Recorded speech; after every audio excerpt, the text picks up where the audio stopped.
আজ হাসিনা সহ ৩ আসামির মামলার রায়। মানবতা বিরোধী অপরাধ, জুলাইয়ের গণ অভ্যুত্থান দমানোর চেষ্টার অভিযোগ। আন্তর্জাতিক অপরাধ ট্রাইব্যুনালের রায়দান পর্ব সরাসরি সম্প্রচার। বাংলাদেশকে স্তব্ধ করার হুঁশিয়ারি আওয়ামী লীগের।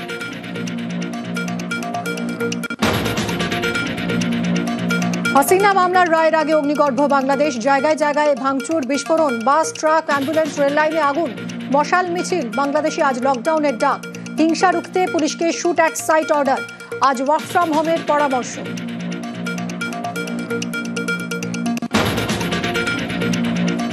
এসআইআর চালু হতেই বাংলাদেশে ফেরার হিড়িক। স্বরূপনগরে হাকিমপুর চেকপোস্টে জড়ো ৩০০রও বেশি বাংলাদেশি। অনুপ্রবেশের পর ভারতে শ্রমিক পরিচারিকার কাজ। সীমান্ত পারে বাধা বিএসএফ এর, চলছে নথি যাচাই। টার্গেট বাংলা, নজরে ২৬-এর ভোট। বাংলায় ২৫টি করে সভা করবেন মোদি শাহ। বঙ্গ বিজেপিতে আস্থা না থাকাতেই কি এত সভা মোদি শাহের?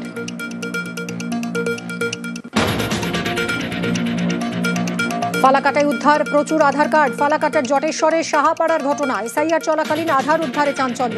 কার্ডগুলিতে ফালাকাটার মশলাপট্টির ঠিকানা। কাদের আধার কার্ড, তদন্তে পুলিশ। মহিলাদের দিয়েই মহিলাদের মগজ ধোলাই। দিল্লি বিস্ফোরণে চাঞ্চল্যকর দাবি আত্মঘাতী জঙ্গি ছাত্রী। পরে উইমেন সেলের রিক্রুট লেডি বস শাহিনের। ইম্ফলের তরুণীকে জিজ্ঞাসাবাদে ক্লু। স্ক্যানারে বাংলায় জেলবন্দি লস্কর হ্যান্ডলার তানিয়া, ঢাকায় ধৃত আয়েশাও। সরকারি ক্যানেল দখল করে দেদার বাড়ি, দোকান। পিংলায় শতাধিক ব্যক্তিকে নোটিশ সেচ দফতরের।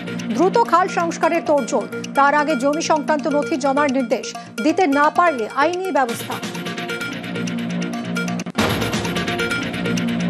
শীতের পথে কাঁটা ঘূর্ণাবর্ত। আজ কিছুটা বাড়ল কলকাতার তাপমাত্রা। শহরের তাপমাত্রা ১৭ থেকে বেড়ে ১৮.৫ ডিগ্রি সেলসিয়াস।